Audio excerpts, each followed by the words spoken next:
स्थान का स्वामी।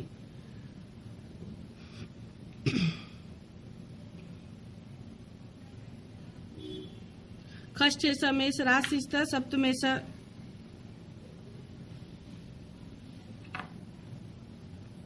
छठवें स्थान का स्वामी चंद्रमा मेष राशिगत है और सप्तमेश सूर्य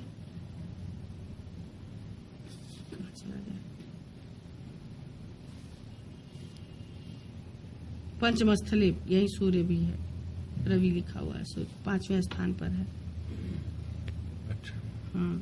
तो ये स्त्री की है या पुरुष की है? ये पुरुष की है। पुरुष ये कैसे आप मान गए? ये इसका कुछ ऐसे लिखा हुआ है कि पुरुष की है ये स्त्री की है, ऐसे कुछ इंडिकेशन? देखिए लिखा हुआ है भोग ज्ञानते पुनः भोगार्थम आगतो वसुधा तले। भोग कर भोगने की इच्छा से जीवात्मा पुनः भ्रमण करके पृथ्वी तल पर आती है। कल युगे प्रथम चरण जम्बू द्वीपांतर कवे। कलयुग के प्रथम चरण में जम्बू द्वीप के अंतर्गत मेष राशि स्थित है चंद्रमा। मेष राशि के चंद्रमा की स्थिति में और कुंभ लग्नोदय शुक्र पुत्र जातक उत्पत्ति का। कुंभ लग्न के उदय में पुत्र जातक के रूप में उत्पत्ति होती है।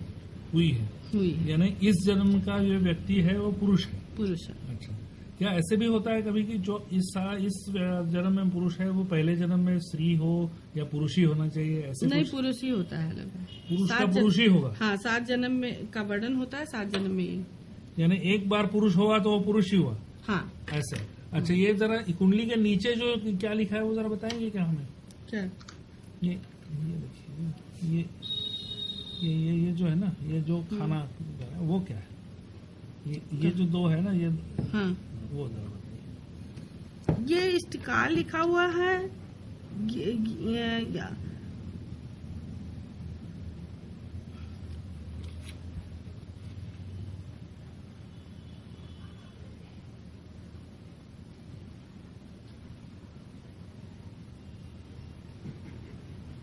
हाँ हाँ बताओ। ये जो लिखा होता है 4 जनवरी, मतलब ये महीना लिखा हुआ है, ये संवत लिखा हुआ है। क्या क्या एक जरा फिर से? ये देखिए 1832, ये साके होता है ना, जो साके शक लिखा हुआ है। और ये 4/1 चौथा दिन है और 10 में अक्टूबर का महीना होना चाहिए, आश्विन।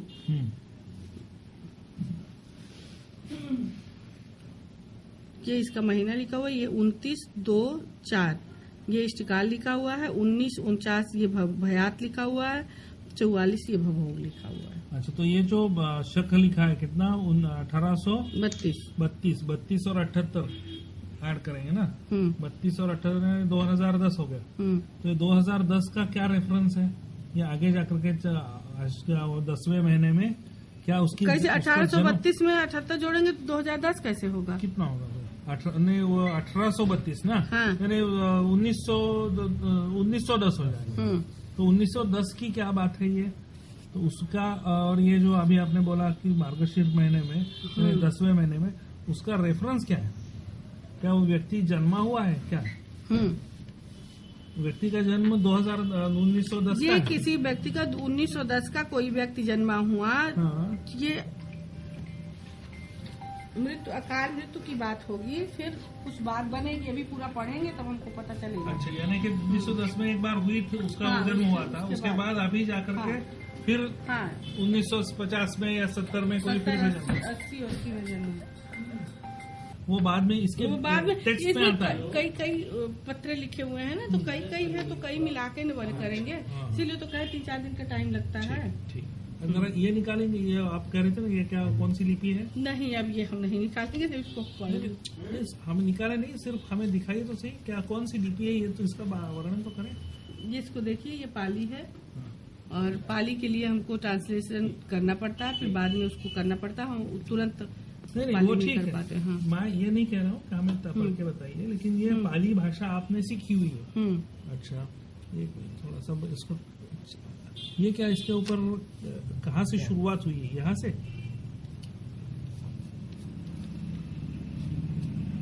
हाँ, यहाँ से शुरुआत हुई। यानी आपकी तरफ से ऐसे पढ़ना है ना, तो हमें ये पता नहीं चल रहा है कि कौन सी सही है साइड।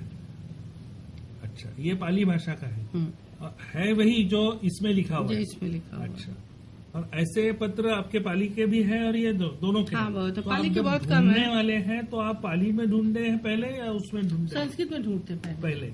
नहीं मिलती है तो फिर पाली हमको बहुत कम जानकारी है। अच्छा, तो ये पाली भाषा कोई समझने वाला आपके यहाँ है कि कोई? हाँ, हमारे पंडित जी है ना। कौन पंडित? अब आज कोई पंडित है, अभी आए नहीं है। अनुष्ठान होता रहता है तो आते रहते हैं। अच्छा। अभी तो आज चूंकि नवमी थी, हमारा 9 दिन के व्रत का पारण था, इसलिए अनुष्ठान नहीं है। अच्छा, ठीक, कोई बात नहीं। यानी कि वही आपके पास पंडित जी है, वो पाली भाषा का रूपांतरण करके आपको देते हैं। ठीक है। ये एक बात होगी। और मैं क्या कहने वाला था आपसे, कोई बात नहीं। ये अगर कोई औषध के बारे में आ गया तो डायरेक्टली औषध का नाम वगैरह इसी संहिता में? नहीं, डायरेक्टली औषधि का नाम नहीं होता। वो ऋग संहिता में 4 अध्याय हैं। एक मंत्राध्याय है, एक सूत्राध्याय, एक मंत्राध्याय है, एक सूत्राध्याय, एक फलाध्याय है। तो सूत्राध्याय से सूत्र होते हैं, मंत्राध्याय में मंत्र होते हैं, और अगध अध्याय में औषधियां होती हैं।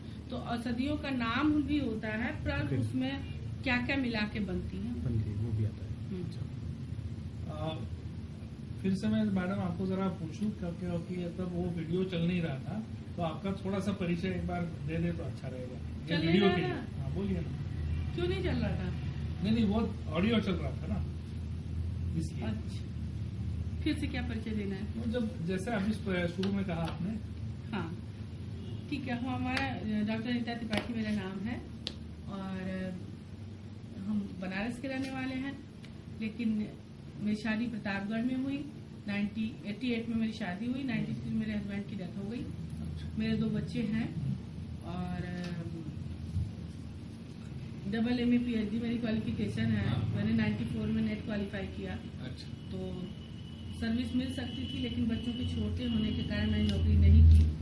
और इस परंपरा को आगे बढ़ाने का जो मुझे मौका मिला, उसे मैं खोना नहीं चाहती। Thank you very much madam.